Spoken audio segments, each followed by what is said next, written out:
A few months ago, Retro Achievements added support for Super Paper Mario. This gives it a full array of Steam-style achievements, and it's a super satisfying way to replay and 100% this game. I've done a lot of challenge and mod stuff with SPM over the past year and a half, so I thought this would be the perfect excuse to 100% complete it for the first time in over 13 years. There are 96 achievements, including ones for story progression, recipe completion, catch card collecting, some extra challenges against bosses, and more. So let's dive into this game and see truly everything it has to offer. Oh, and if you want to play along, this video will work as a pretty abridged guide for Super Paper Mario Retro Achievements, but I will point out that you must use European Revision 1 of Super Paper Mario in order to get Retro Achievements to work. Hopefully they add support for the more easily obtainable US version in the future, but for now, let's begin.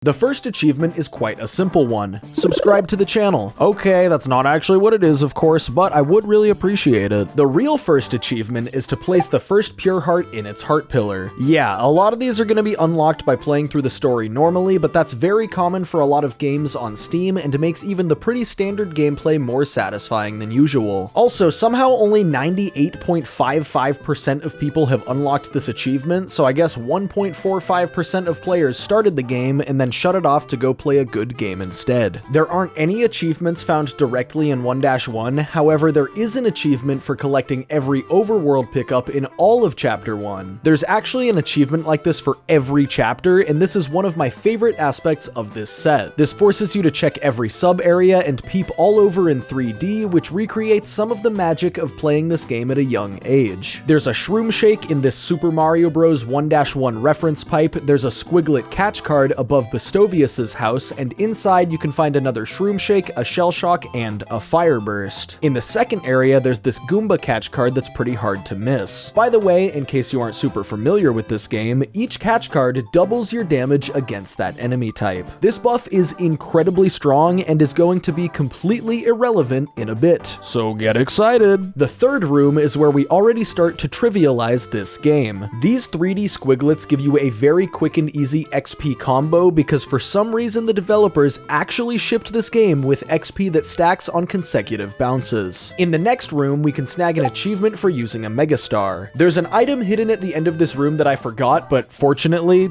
I think, my power flickered and forced my entire PC to restart so I could play 1-1 again and grab this for real. Exactly as I planned it. This chest is pretty deviously hidden after the chapter end block, and it's just a Koopa Troopa catch card. I was also able to grind more squiglets on my second pass, letting me become even more over-leveled for this early in the game. When you start 1-2, make sure you take this shortcut because there's a Paratroopa catch card in this chest. 1-2 also has one of my favorite achievements in this whole thing, and that's just because it's such a simple but fun idea. You need to climb this hill with the rolling spiny tromps as raw Mario with no pixels or flipping into 3D. The spiny tromps can randomly spawn in a range of sizes, so you need to stall and wait for one that's small enough for you to jump over and reach the top of the hill. Proceeding into the town, there's a boomboxer catch card on top of Old Man Watchett's house, and then we can get another progression achievement for getting Thoreau. There's another item hidden in this chapter, but I completely forgot about it and backtracked for it later. I'll just tell you what it is now in case you're using this as a video guide. There's a card for the red and green gatekeepers hidden in 3D in Green's house. 1-3 is home to a couple achievements of its own, but first I finally grabbed a pal pill and got that one, which could have been done in Chapter 1-1. There's 3 fairly sneaky hidden items in this chapter, and all of them are in 3D behind rocks. There's a squig card in the first area, a courage shell in the second area, and the third item is after our first real boss fight, Oh Chunks. There's an achievement for beating him, of course, but there's actually a second achievement you can get in this fight that is the first of 14 missable ones in this set. Missable means you can only get it at a certain point in the story, and you need to make sure you get it along the way, otherwise you'll have to do a second playthrough just to retry it. Fortunately, these are clearly labeled on the Retro Achievements website, and you can save your game and reset if you need to attempt them again without having to play the whole ass video game another time. Our secret Oh Chunks achievement is a no Thoreau challenge, since the intended way to beat this fight is to grab and toss him to stun him. I bet that's gonna be like pretty hard, right?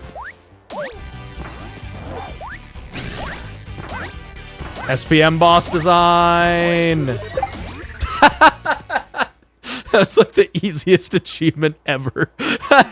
Past Bringle already said it all. SPM boss design. Finally, I grabbed this stupid ghost shroom tucked away behind this rock, did a speedrun skip that took me more time than doing it the normal way, and then began 1-4. There's only 2 items hidden here, a life shroom in this nook near the beginning, and a Buzzy Beetle card in this hidden 3D room. Let's jump to the boss at the end, Fractale, who's another one with a standard achievement and a missable achievement. This one requires a tiny bit of ball knowledge. You have to defeat him without ever falling off his back once you first get on it. Hitting his antenna 3 times will cause him to fly away and attempt to dump you off his body, and normally you'd fall down and have to repeat the whole first attack cycle. But if you jump at the right time, you can leap back to his head when he finishes his loop, allowing you to do another cycle of 3 attacks. If you repeat this trick one more time, you can do the 3rd and final cycle, which is exactly how speedrunners do it to save a bunch of time. Afterwards, I got the 2nd Pure Heart from Merlumina, played as Peach for a moment, and then headed back into Chapter 1 to grab a couple things I missed. I grabbed that catch card in Green's house that I mentioned earlier, and finally got the Linelands loot achievement for obtaining every collectible item in Chapter 1. I also did the setup for the classic Super Mario Bros. Koopa 1-up trick, which in this game has an Easter egg where you get negative points after several bounces. This is another really cool thing to tie to an achievement. Man, somebody should make a YouTube short or something showing off this trick. That'd be so convenient. Next, let's bang out a couple more story progression ones. Cooking the spicy soup and giving it to Peach wakes her up and leads to her joining our party. This lets us start Chapter 2, which doesn't have much for us in the first few areas. A few rooms in, though, there's a pipe that leads to our 2nd pixel, Boomer. Oh, I'm so sorry to hear you got trapped in this chest for 1,000 years. You get 5 big booms. Boom!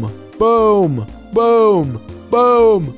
Boom! Immediately after getting him, we can blow up this crack in the wall and find an Old Man Watch It card. At this point, my journey took a bit of a strange route. Instead of continuing with 2-1, I warped back to Flipside and decided to take on the Flipside Pit of 100 Trials. This is a bonus dungeon that seems like it's intended for post-game, but you're able to access it without glitches as soon as you unlock Boomer, and it's not that hard if you've practiced a little bit. And, well, let's just say that I've practiced this a teeny tiny amount. Last summer, I learned to speedrun beating the Pit of 100 Trials as fast as possible after obtaining Boomer, and to this day, I'm actually still 21st in the world. Something I realized, though, is that this niche skill actually has an application in retro achievements. Underneath the list of achievements are a handful of leaderboards for various parts of the game. There's one for beating the Flipside Pit as fast as possible, and another for beating it as fast as possible without using items. The current fastest time on the leaderboard when I got here was 38 minutes and 10 seconds, which I knew I could beat. This achievement only tracks completing floors 1 through 99, so you can actually retry this one as many times as you want even after beating the pit. So yeah, attempting a record this early is dumb because we could just come back later with more levels and characters and pixels, and yeah, let's try it. Speedrunning this pit is a hearty combination of game knowledge, decision making, execution, and luck.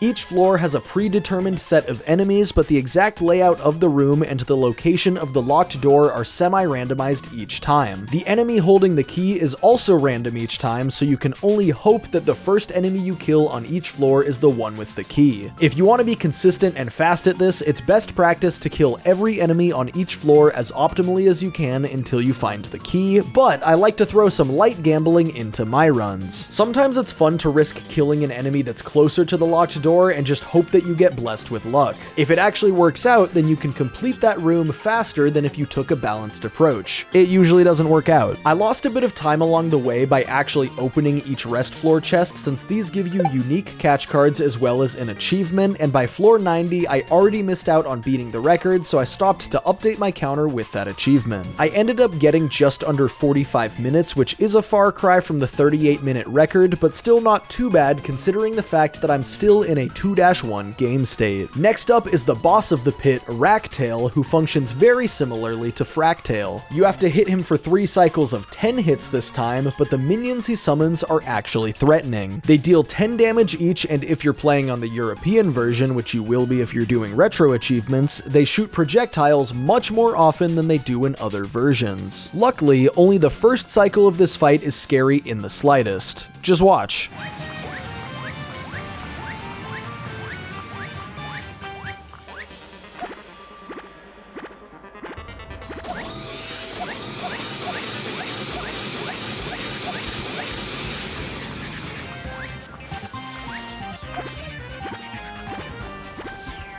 post-game super boss, by the way. Yup.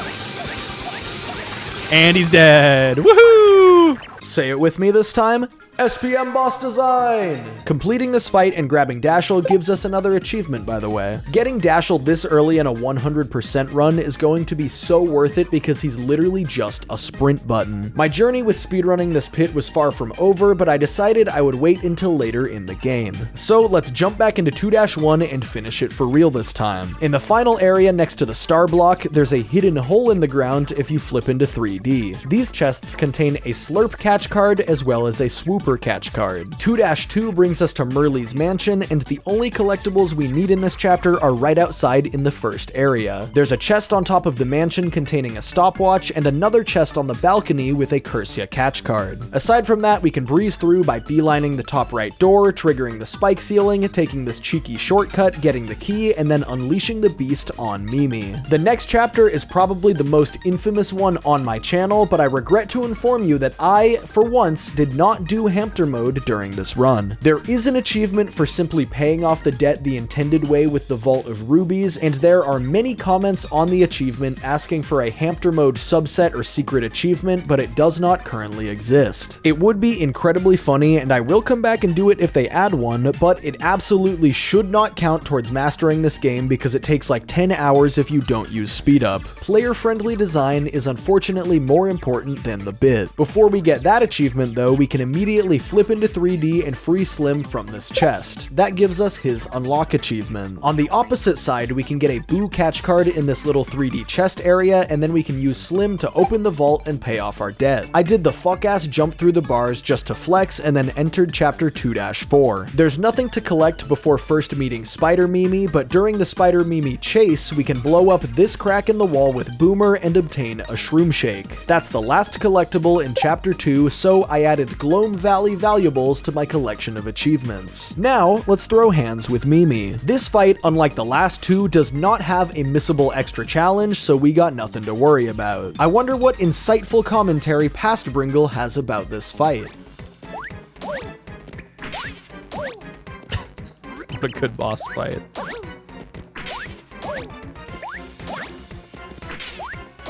SPM Boss Design. No! I messed up the kill. No! I almost fully stun-locked her.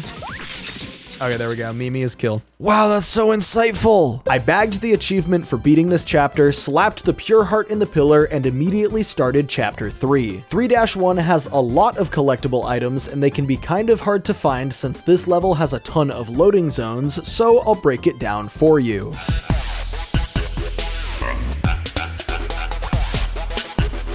At the very end of the first room, you can enter the background and go in this pipe for a chest with a Thunder Rage. Outside the pipe, but still in the background, there's also an Ice Storm sitting on this hill. If you jump across these colored Mecha Chameleon guys, you can reach a chest containing a Piranha Plant catch card. The underground section has a lot more branching loading zones. This hidden pipe behind this staircase in 3D actually awards its own achievement for entering it, so that puts us up to 20 total so far. The rightmost pipe in the secret exit area has a brick pyramid, and behind it in 3D is a chest containing a Magic Koopa catch card. This other pipe in the underground area has a catch card SP in 3D, and after getting that, I headed back to the first outside area. Hitting this block reveals a vine that leads to another door, and this area has a catch card SP hidden in the background. You can also connect to the room with a Mega Koopa event here, but there's no items to collect or achievements associated with him. Next, I sat still next to the red pipes for like 5 minutes.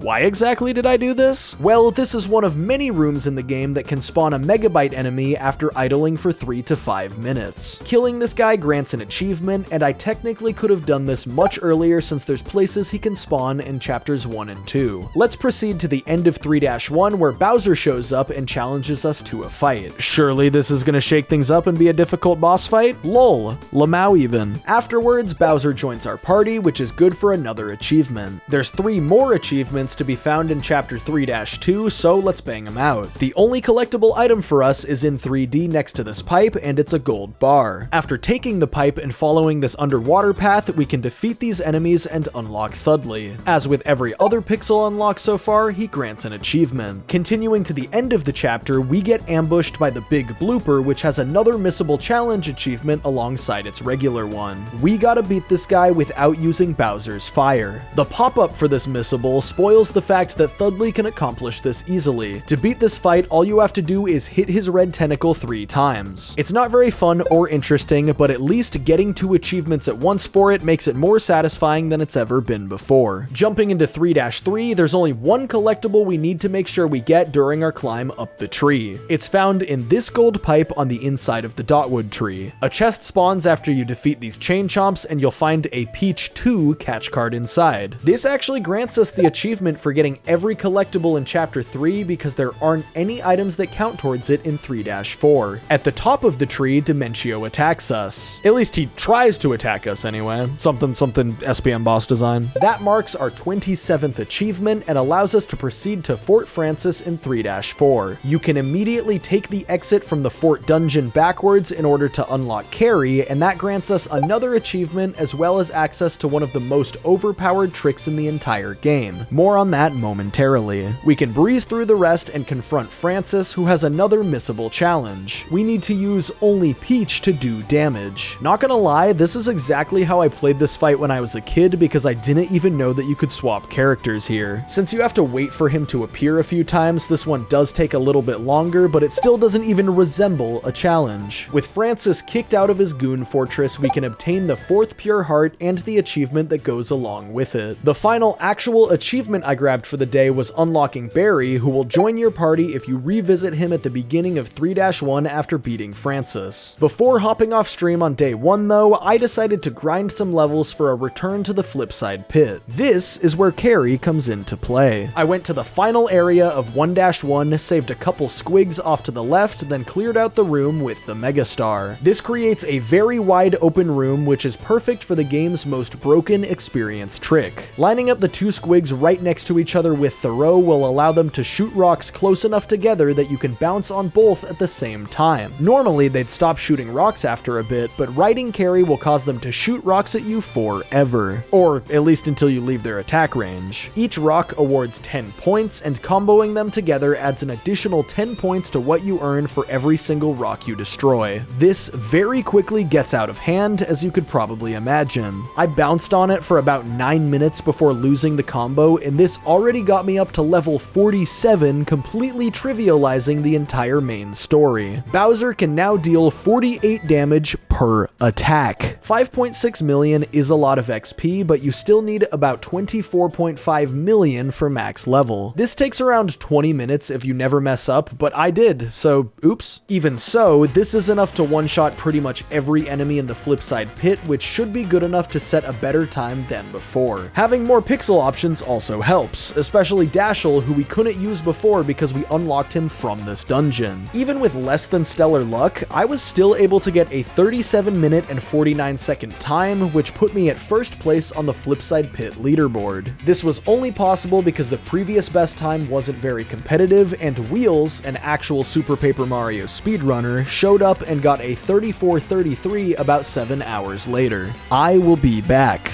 Maybe. I put in some more attempts at the end of day 1, but wasn't able to get anything as good as my 37, so I logged off for the night. Immediately upon starting day 2, I went to grind more levels. I already completely broke the game's balance, so pop it a little more! I kept fucking up and getting distracted by chat due to some shenanigans. Uh-oh. Let's see if this works. Uh-oh. Meridian globe emoji. Okay, well, Meridian globe emoji. it's stylished Meridian again. I globe swear it's emoji. synced to the Meridian TTS. globe emoji. Meridian globe How did that emoji. happen? Meridian God. globe emoji. Meridian globe emoji. Okay, Meridian so I globe killed both the... emoji. But eventually, I got all the way up to level 99. Even with many mistakes, I only dedicated like an hour to this, which is insanely broken. Bowser now deals 100 damage per hit. He's an absolute unit. Instead of unleashing unleashing this newfound power on the Flipside Pit, I decided to actually continue the story. Crazy concept, I know. Placing the pure heart in the pillar and then going through the door gives Mario a cute little no-breathing jump scare, forcing us to get a space helmet before we can continue. This gives us an achievement as well. Heading into Chapter 4, there aren't very many collectibles in this one. Squirp's laser scales with Mario's damage, by the way, so every single enemy gets completely vaporized. There's a photon catch card hidden in 3D behind this asteroid, and then in the second to last room in the chapter, there's a catch card SP hidden behind another asteroid. There's a somewhat hidden sub-area in this chapter that you can reach by taking the wormhole behind this asteroid and then entering the pipe, and this grants us yet another achievement. Chapter 4-2 lets us explore the delightfully shitty planet Blobule, which contains 2 more collectibles for us. There's this Ultra Shroom Shake hidden in this tiny little 3D alcove, which is honestly an insanely strong healing item for this point in the game. There's also a space food behind a pipe right next to the door with the old guy. The old guy, of course, sells us the toilet paper that Fleep's ass is desperately looking for. Unlocking Fleep gives us our next pixel unlock achievement and allows us to finish Chapter 4-2. 4-3 contains the most hidden items of all the sub-chapters here, but more interestingly, it contains the Hedron. This seemingly innocent rotating rectangular prism is actually an enemy that you can defeat. Shooting this thing with Squirps 256 times will defeat it, awarding you 256 points. This is the only source of points in the game that isn't given to you in multiples of 5, so enjoy my score ending in 2s and 6s for the rest of the run. As far as items go, there's a shooting star behind these bricks in the first area, and then 2 hidden items behind bricks in the big branching path room. There's this catch card SP, and then this ghost shroom. Once again, the 4th sub-chapter has no collectibles for us, so we get the Chapter 4 items achievement right now. There's one other achievement in this chapter for doing the required Squirp's chocolate fetch quest, so let's do that and hop into the woe zone. Like I just mentioned, there's no collectibles to worry about here, so let's zoom right through it and get to the boss at the end. We meet one of Super Paper Mario's coolest original villains that never returns in another game, and the missable achievement against him is pretty fun. We have to steal one of his shroom shakes. Mr. L will try to heal after taking a bit of damage, and while he holds up the shroom shake to use it, you can use Thoreau to steal it and add it to your own inventory. The problem with this is that my attack stat is high enough to one-tap him. Fortunately though, using Berry will deal half damage, meaning I can deal a crisp 25 by burying into him, putting him into heal range. After that, I can lay waste to him by glancing in his general direction. Next, he summons Brobot for a really cool arcade-style shoot-'em-up phase. But remember how I said that Squirps scales with your attack stat? Okay, and it is done. Man, it'd be so useful if there was like a GIF that we could use to describe that fight. Completing this chapter, as usual, bags us another achievement. After beating Chapter 4, naturally, I proceeded to Chapter 5. However, this progression won't stay linear for very long. At the end of the first room in the land of the Cragnons, there's a tiny hole in the wall that we can't get through until we unlock Dottie later in 5-4. However, with a good old slim gold bar clip, we can phase right through the wall. Over here, you can find Wacka, and unfortunately hitting him is required if you want to get every retro achievement. There's also a cooking disc hidden over here which counts towards the collect everything in Chapter 5 achievement, as well as a dedicated collect all cooking discs achievement. Backtracking here with Dottie later isn't that bad, but this still saves us a little bit of time. There's a couple more things to collect in the second area. This pipe sub area contains a chest with the Bowser 2 card after you defeat 2 Schlorps, and there's a Mooncleft card hidden in 3D near the end of the room. At the end of 5-1, you have to enter the infamous block combination to spawn the pipe needed to progress, and as much as I wanted to skip this with another gold bar clip, there actually is an achievement for doing it normally. Fortunately, I was able to look over to the side where I keep my memory of this code and do it completely off the dome. My memory is just that good. 5-2 is pretty sprawling, but surprisingly, all of the items are in pretty simple places. There's a Cragnon fruit behind this pipe in the first area, a Mighty Tonic back here in the second area, an Ultra Shroom Shake in the background also in the second area, and then the last item is found after the star block in this sneaky little spot. In order to get all the stone tablets needed to unlock Cudge, we have to fight against O-Chunks again for the first time since Chapter 1. Once again, the missable condition for this fight is to beat him without using Thoreau. At level 99, easy might be an understatement for this fight. Unfortunately though, I didn't read the fine print and you actually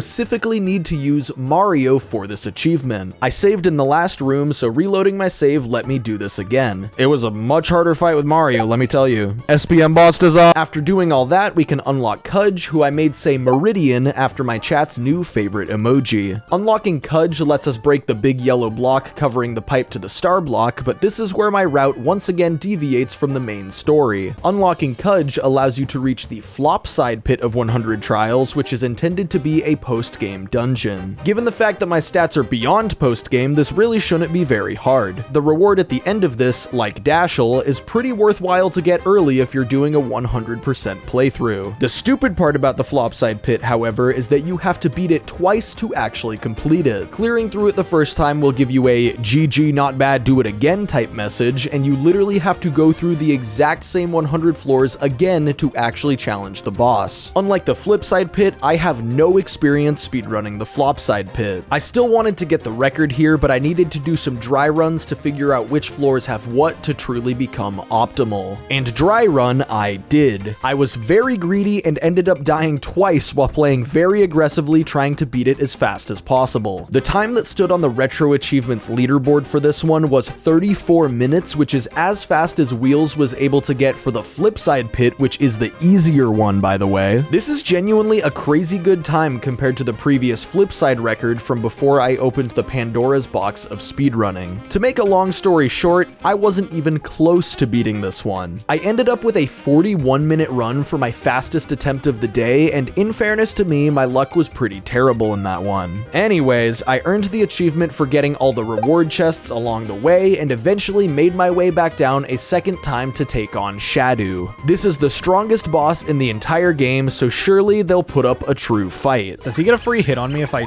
breathe fire? Oh wait, no, he does this. Okay, phase 1 down. He took 2 hits, phase 2 down. Phase 3 down.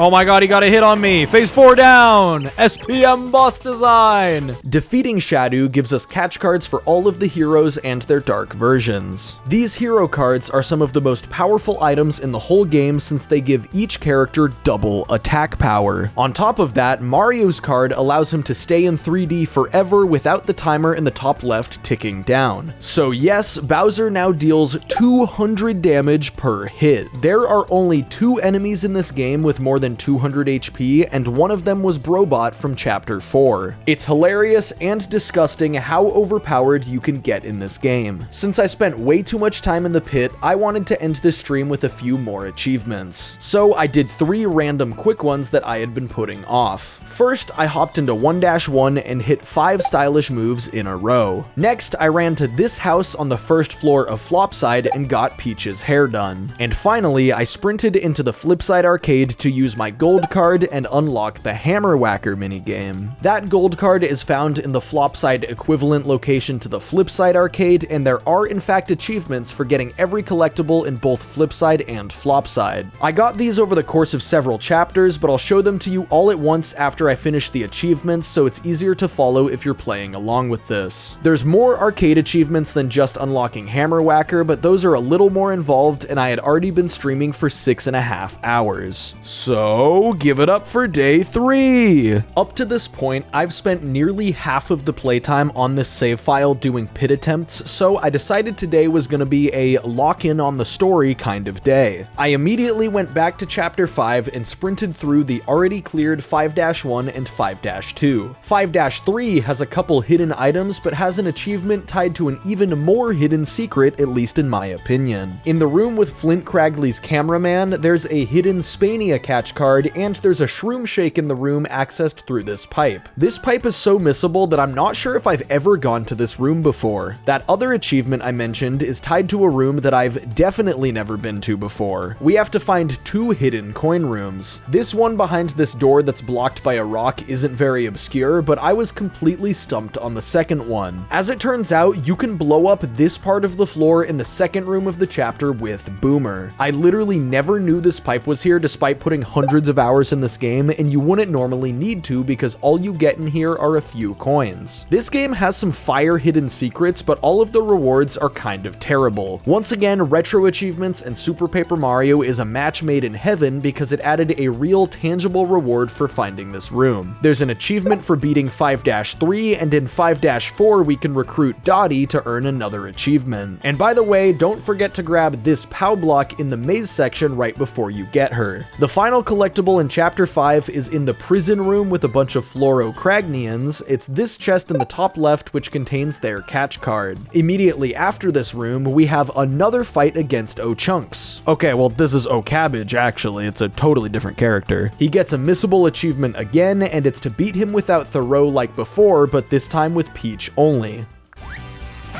Oh my god, he damaged me.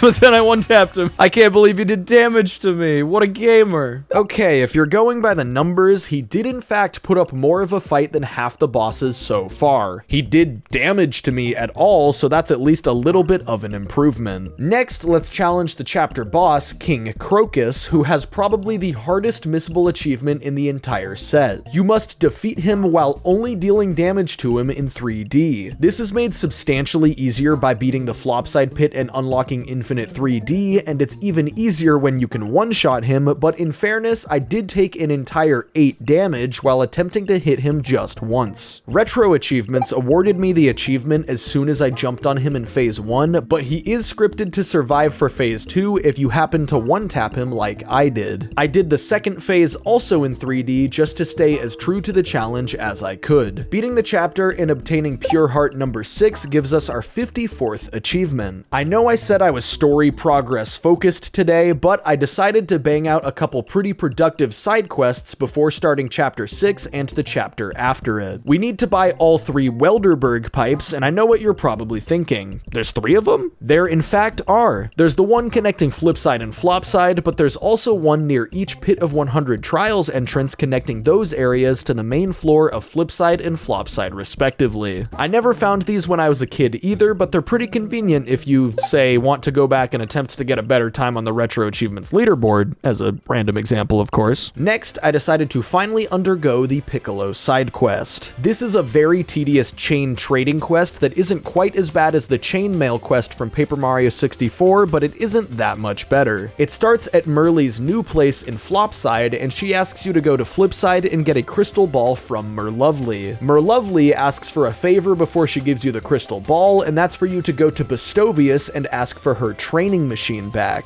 Bestovius won't give you the training machine until you go to Old Man Watchit and get an item that Bestovius lent him. Watchit, however, wants an autograph from Merlumina, so you have to run all the way through 1-4 to talk to her again, and then you gotta do the whole thing in reverse. Watchit gives you the you-know-what, which is definitely something heinous like a copy of the Smurfs on DVD, Bestovius gives you the training machine, Merlovely gives you the crystal ball, and finally Merly gives you a smelly old key. Gee, thanks Merly. This reward doesn't actually suck though, because it allows us to unlock this locked house in Flopside that contains the chest holding Piccolo. Piccolo is mostly here for aura and hype moments, but she does let us access a couple collectibles in Flipside and Flopside that we couldn't before. Now that I have access to everything, let's go through all the items to be found in both sides of the hub world. In Flipside, there's a hole with a secret loading zone containing Merlin and Merlovely catch cards. There's a cooking disc in the sky behind Flipside Tower. There's this Piccolo block in the corner that has a Merly catch card. There's an Interchet catch card in 3D in the Flipside B1 outskirts. And finally, there's an HP Plus hidden in Flipside B2 outskirts. This allows me to increase my health to a much more comfortable 260 because clearly 255 just wasn't cutting it.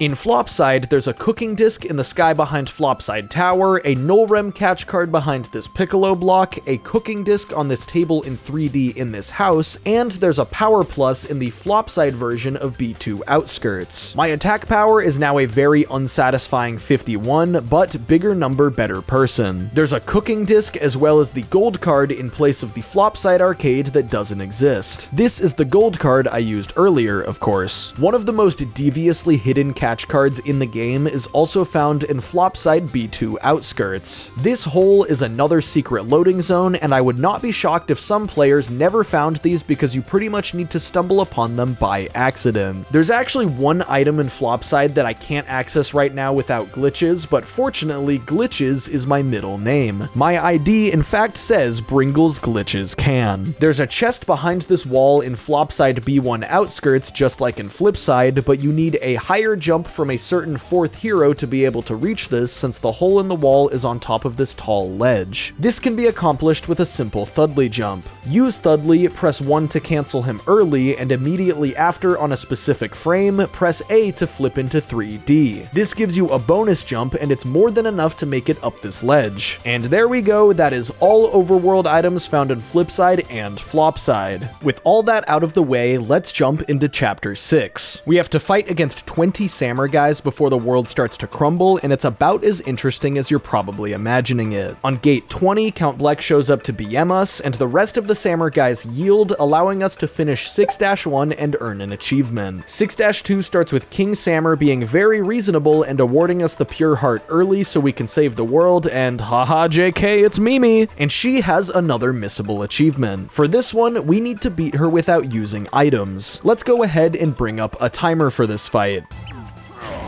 No way! I did it! Yeah, they only gave her 25 health here, so you don't even need to be that overleveled to one-shot this fight with Bowser. Take your SPM boss design gif of shame. After trying to continue on, we aren't fast enough and the world goes squish. Hopping back into the Chapter 6 door brings us to the good old world of nothing, and having Dashel here is fantastic. Seriously, 10 out of 10, highly recommend dasheling through this. Eventually, we find the broken Pure Heart, which gets stolen by Mr. L and his new and improved Brobot L-type. This fight's missable achievement is my favorite one in the whole set, and that's because I'm the reason it exists. We need to defeat Brobot L-type while only using Fleep to deal damage. You might be wondering, how exactly does that work? Normally, using Fleep on enemy projectiles will cause them to stall out and harmlessly despawn, and using him on the enemy themselves will temporarily stun them. Neither of these effects do damage in any other scenario, but for some reason Fleep is able to flip Brobot's missiles back at him in both fights as well as his fists in this fight. The missile deals 5 damage to him and the fists deal 7. Because of this stipulation, I actually can't one-shot a boss for once, and I'm stuck dealing 7 damage at a time. Of course, with my max HP being what it is, there is 0 risk of dying, and I still cleaned him up pretty quickly. That's another 2 achievements for beating a boss, putting us up to the funny Nintendo number. Chapter 7 has the most overworld items to collect by far, and all 7-1 items are obtainable on the first visit. There's a Super Shroom Shake on this pipe in 3D, and there's a couple in the area where you unlock Luigi. Oh yeah, we can now play as Luigi, which totally wasn't spoiled for us by the Flopside Pit earlier. Right next to where you meet Luigi, there's a long last shake in 3D behind this rock, and then underneath the door to this room, there's a hidden alcove with a Dry Bones catch card. The final item in 7-1 is this Peach 3 card that you can get by following these pipes into the background and then defeating this Gigabyte waiting for you. After finding Lovebee and sending her to meet with Queen Jades, we can get revived and then immediately jump back into the underwear, but with pixels this time. Walking back to the end and clearing 7-1 gives us another achievement, and then in 7-2 we can very quickly get the singular collectible in this subchapter. There's a hidden platform in the first dark room with a chest that contains a Dark Boo catch card. Shortly after, we reunite with Bowser, who challenges us to a fight before we can properly reconcile. His missable challenge is to win while only using Kudge. Oh my god, he almost breathed fire on me. That was scary.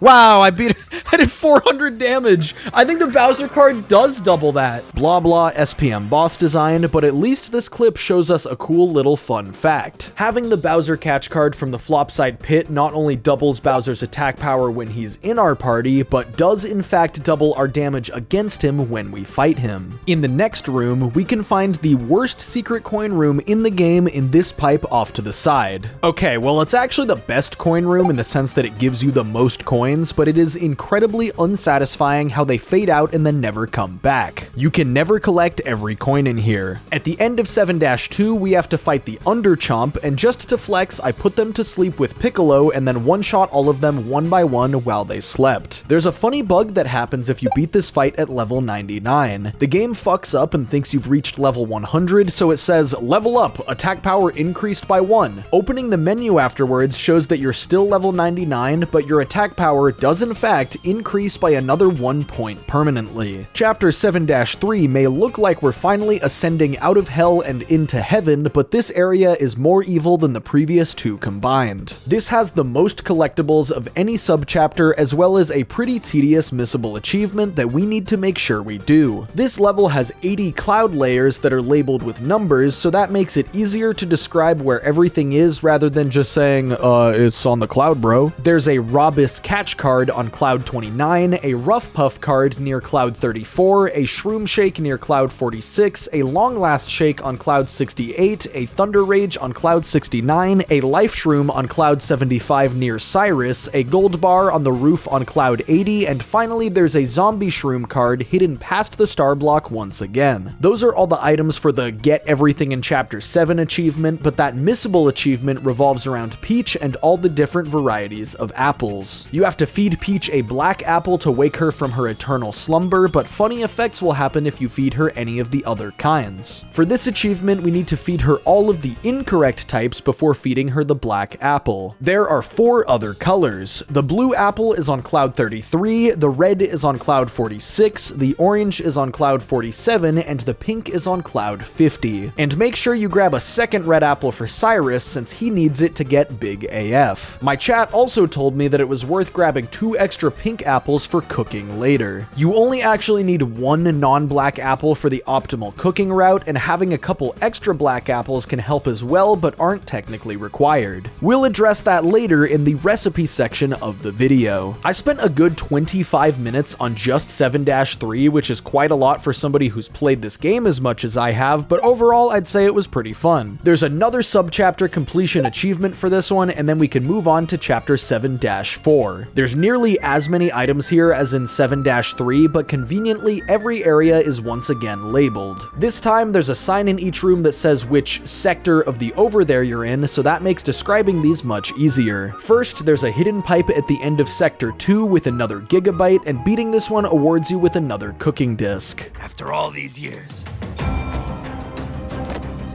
finally, we have them all. We don't get the achievement until we actually use them, so we'll come back to that in a second. Also, fun fact about these cooking discs is that in the US version, they're all named after the color that they are, like you have cooking disc R and Y and G, etc. But in the PAL version, for some reason, they're numbered 2 through 7. They just didn't name any of them cooking disc 1 for some reason. In sector 5, there's this pipe that's kind of hidden below the first cloud, and this leads to a place with a Skelobit and Skelo Bomber catch card. There's a shooting star hidden right here in Sector 5 as well, and then there's a very important item in Sector 7. This item is actually the reason that collecting everything in Chapter 7 is a missable achievement on Retro Achievements. This big chest contains a Nimby that gives you an Ultra Shroom Shake, and you can't get this after you've beaten the boss of Chapter 7. This is the only collect everything achievement that's missable in this entire set, so if you're trying to get every achievement, do not miss this one. The last 2 hidden items of this chapter are both found by the palace at the end. There's a spiky Skelobit card behind the staircase in 3D, and then there's another Ultra Shroom Shake off the ledge to the right of the palace entrance. Not gonna lie, this is another secret that I don't think I've ever seen in this game until I did this run. With all of that out of the way, we can continue to the boss fight against Bone Chill, who has the final missable achievement in this whole set. We have to beat him without using Luigi. I thought Bowser and Carrie could hit him with fire, but his hitbox just says fuck you and doesn't take any damage from it. So I pivoted to Thoreau, chucked a single icicle at him, and instantly beat him. SPM boss design. Closing out this chapter brings us up to 74 achievements, and I can very quickly grab a 75th by uploading all 6 cooking discs to the dining specializer in Saffron's shop. In order to prevent myself from rushing into the pit for more speedrun attempts, I jumped right into chapter 8 so we can close out the main story. The items we pick up in Castle Bleck are thankfully much more straightforward covered than in Chapter 7. In 8-1, the only collectibles to get are this long last shake and stopwatch in these chests that you can reach with Luigi. At the end of the chapter, we're up against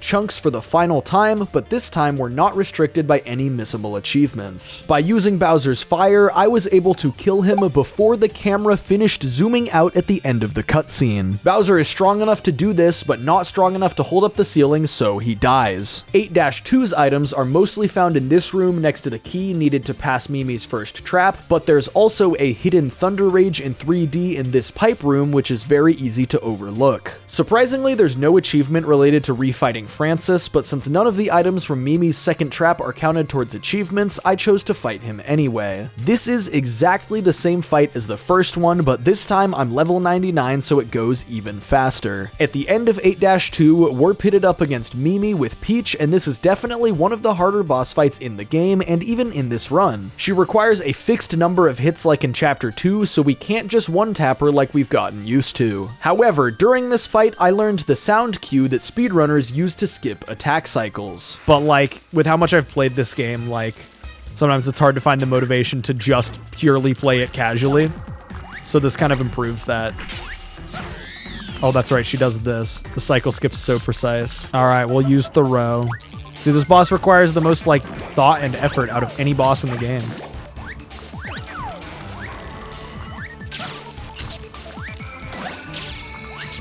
She can kind of fuck you up. Especially when she does that and gets a free hit on you. Try audio cues. So do you just walk immediately after hitting her and then 2 steps and then jump on her? I'll try the audio cue. Oh my god, that's sick. Oh my god, the audio cue is crazy. Wow, that works so well.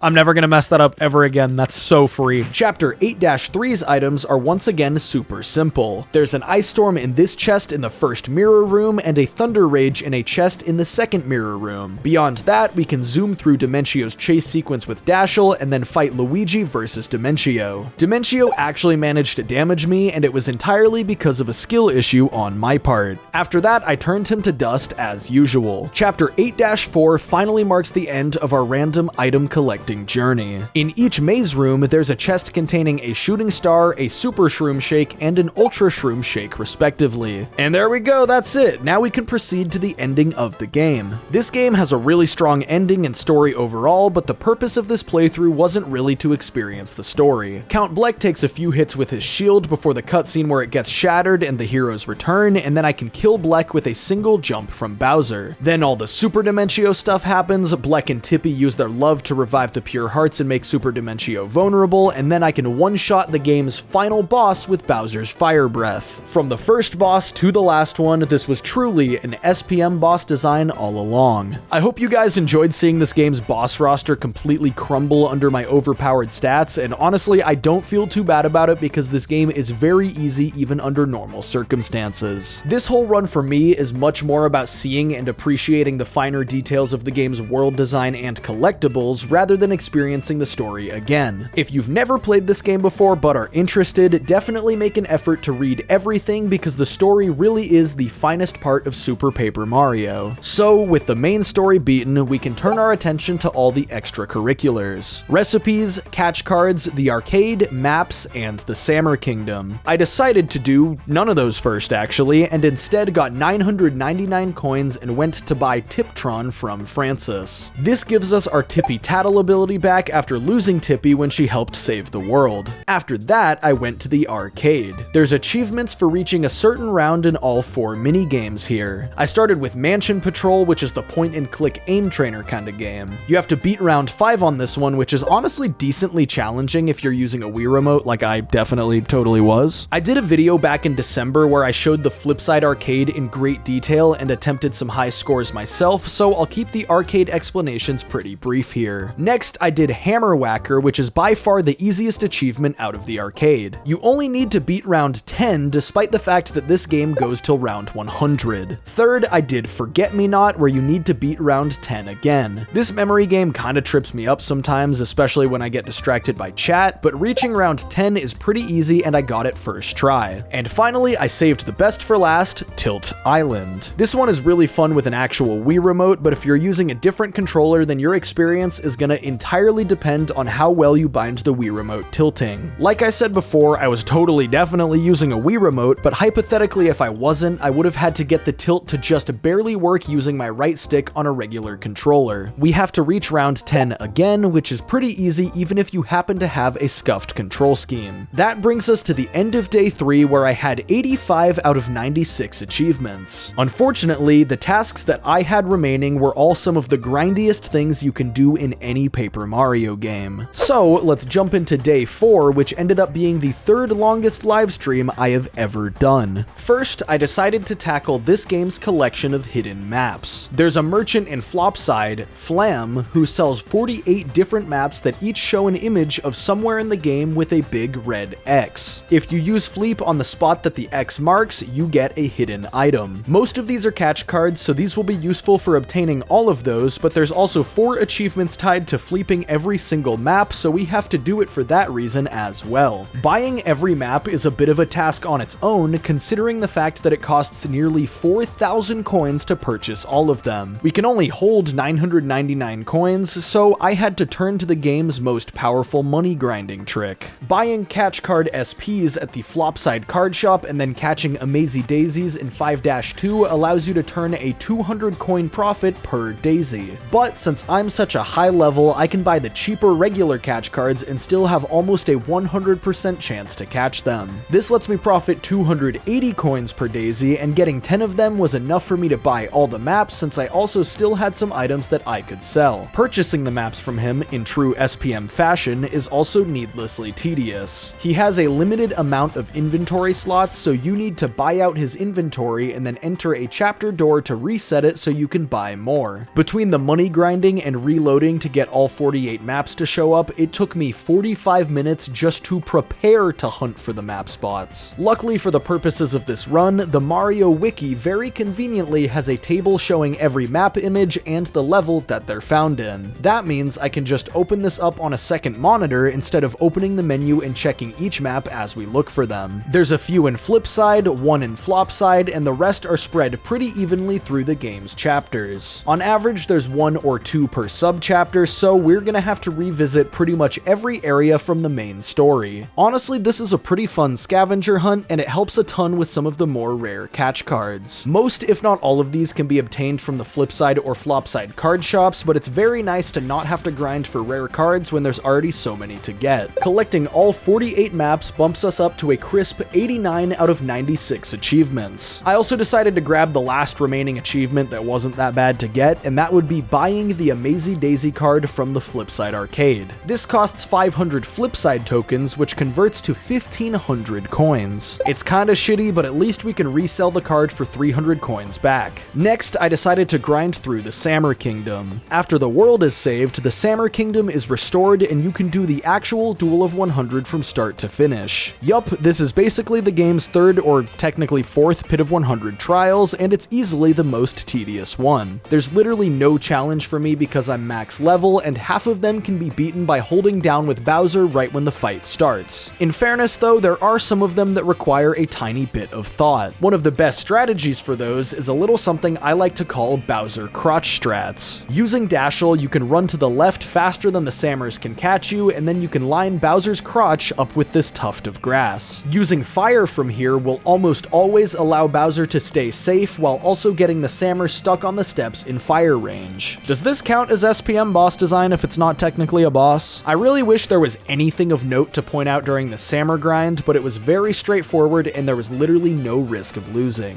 Let's jump to the very end to show the fight against Sammer guy number 100, End Boss.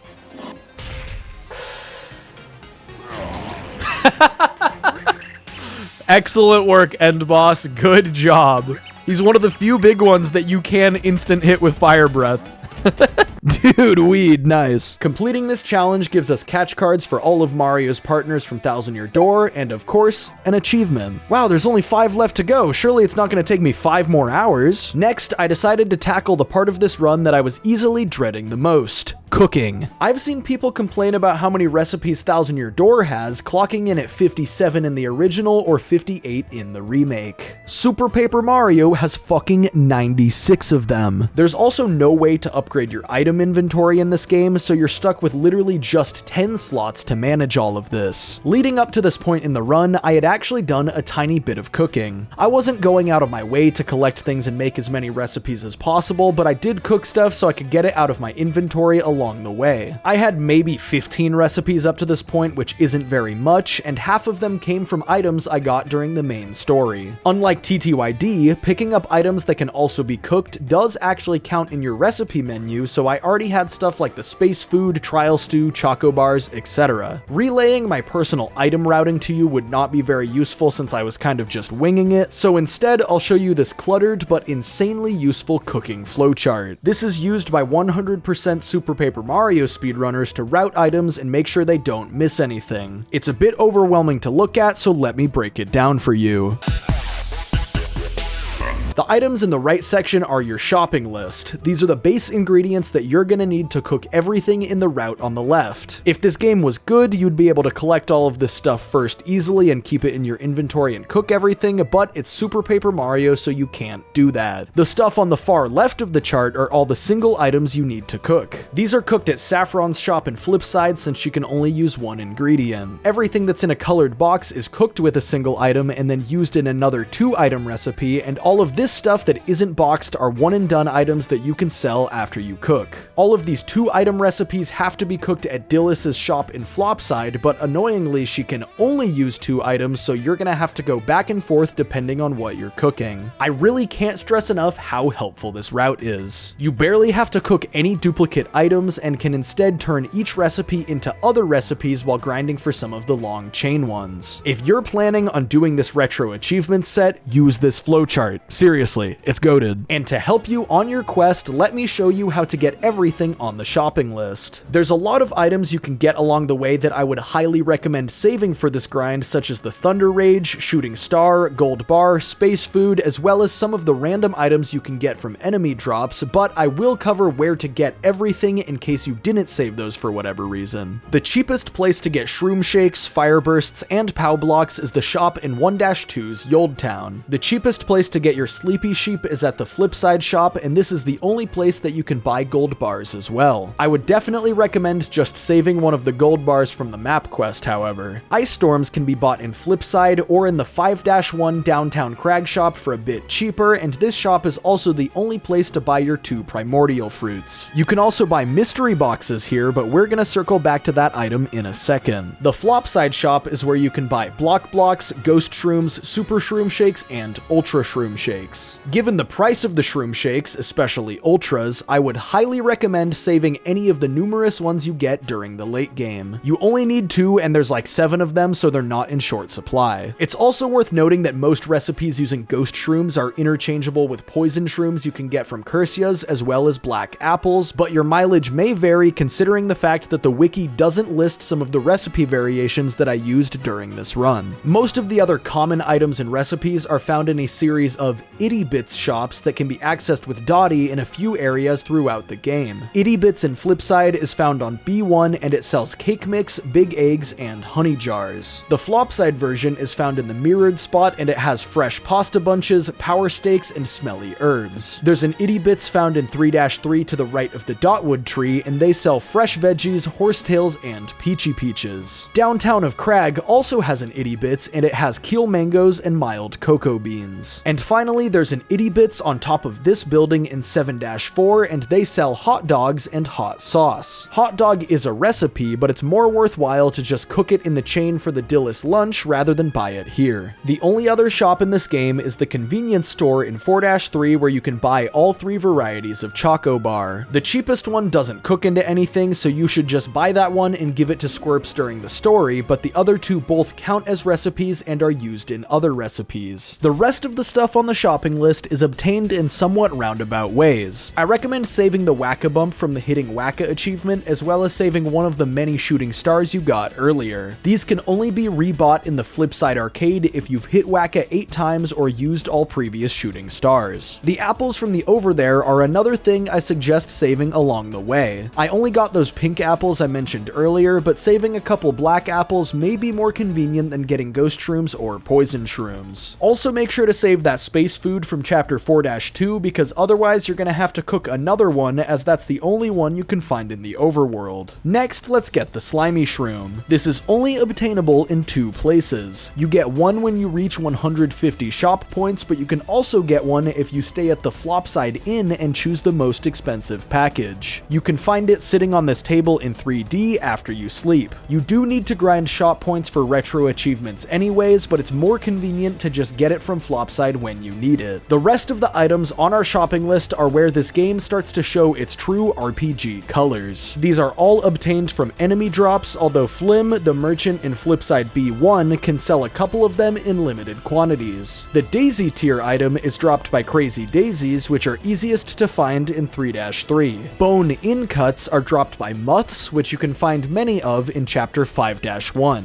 Inky Sauce is only dropped by Bloopers, and I farmed the 2 of those I needed by looping the first room of 3-2 over and over. Cum Bowls are only dropped by Floro Sapiens, and you can farm them infinitely for the drop out of this pipe in 5-4. And finally, Turtley Leaves, which we need a whopping 6 of, are dropped by many members of the Koopa family. The fastest technique for grinding these is to loop 3-1 and kill these Koopas over and over until you have enough. These drop chances are all pretty low, but it doesn't take too long to get what you need. So yeah, that's how you get every recipe in the game. Just collect those items and follow the flowchart and you'll get everything. Except I glossed over one small recipe. The Miracle Dinner. This can only be obtained by cooking a mystery box, however there's only a small chance it actually makes the Miracle Dinner. I was told there's a 50% chance for a mystery to make a mistake and a 42% chance for it to cook a random single item recipe. That leaves an 8% chance to make the Miracle Dinner, which isn't too bad unless you get horribly unlucky like I did. You can buy mystery boxes for just 3 coins at the downtown Crag shop like I mentioned before, and bringing 10 of them to Saffron gives you a decent chance to get the Miracle Dinner in the first batch. But for me, the first batch yielded no Miracle Dinner, nor did the second, or the third, or even the fourth. But on the 5th, nah, just kidding. I couldn't hit the 8% in the first 50 mysteries. It wasn't until the 57th mystery box that I finally got my Miracle Dinner. My chat calculated the odds, and apparently that's in the bottom 1% of possible luck for this. Statistically, 99% of people would have gotten a Miracle Dinner before this point. Awesome! It took me 3.5 hours of straight cooking, but eventually I made every single recipe in the game. There's an achievement for making all of the single item recipes, as well as another one for making all of the double item recipes, so that brings us up to 93 out of 96 retro achievements. All that's left to do is obtain all 256 catch cards, but at this point I already had 227 of them. You obtain quite a few from Overworld Item Collection as well as all of those maps, but I had also already bought a lot of random card packs at the Flipside shop. For just 10 coins you can pull a completely random card. This is a pretty efficient way to fill out the bulk of the card log, and it's how I dumped extra coins during the main story. I kept filling up on money during my pit runs, so I would go and buy card packs to avoid hitting the coin cap and wasting money. There's many cards that can only be obtained through the card shop, and buying them randomly can get pretty tedious. Even then, this is still one of my favorite parts of the game for no real reason. Something that can help you a lot is the Flopside card shop. Instead of selling random card bags, this shop stocks a random selection of cards that you can see the names of before you buy them. You can reload this inventory by going a single room away, so this is a more efficient way to hunt for the last few cards that you're missing. I bought random card packs until I only had 10 left or so, and then I reloaded the Flopside card shop until I found what I needed. The last common card I needed was the Hoggorythm, and once I found it, I was able to check off the achievement for obtaining all common cards. After a while, I got down to just 4 of the rare cards left: Spiky Tromp, Big Meow, Sakura Meow, and the Gnaw. These can all be stocked in Flim's shop, and you can eventually guarantee that he sells them by buying out all of his other items. I did a few laps of this and eventually obtained the final rare cards in the game, leaving us with just one more achievement before mastery. You might think that it's for obtaining all of the cards at the highest rarity, but it's actually not. We need to get 300 shop points and receive the Wacka catch card. All of the achievements for other bonus content in this guarantee that you get all of the legendary cards anyway, so I guess it would have been redundant for this to be an achievement. I saved this for last not because it's the best, but because I wanted to see how many shop points I got naturally from 100%ing everything else. It was only 117. I had to buy and sell 183 more items to finish this run off. The most effective item to grind for this are once again mystery boxes, since you can buy them for 3 coins and sell them back to the same guy for 2 coins, only costing 1 coin per shop point. If you value your time, I highly recommend using speed up for this. I had long since committed to using no speed up for this run so that my overarching playthrough timer could be accurate for how long it actually takes to do this legit. It took me 35 minutes to buy and sell 183 mysteries to this stupid ass shop guy. 35 minutes of buying and selling because some dickhead on the dev team decided that we needed a coin spending animation and a text box for every single item interaction. If you're not doing retro achievements but still want to get all catch cards, just know that the Wacka card can spawn in the Flopside card shop. I actually saw it like 10 minutes before doing this, but for the achievement, shop points are required. So after putting up with all that menuing, I was able to obtain the 96th and final achievement in Super Paper Mario. In 25.5 hours, I more than 100% completed this game and honestly had a great time doing it. SPM is quite bad at giving you valuable in-game rewards for a lot of its content, but this is a really fun world to learn every nook and cranny of, and I'm super happy that I did this. It's super cool that I still managed to learn new things about this game, because that doesn't really happen for me very often anymore. There are definitely more retro achievements runs in my future, given the fact that TTYD, PM64, and even the first 3 Mario and Luigi games all have achievement sets already. Make sure you subscribe if you want to see those streams when they happen, and for now, we'll close the book on Super Paper Mario until I think of some other dumb challenge run or another cool mod comes out. Thank you so much for watching this video. Huge shoutouts to everyone who contributed knowledge and resources along the way. Big old shoutouts as well to the Legion of Bringle channel members. Y'all are just goated. Take care, guys, and I will see you in the next video.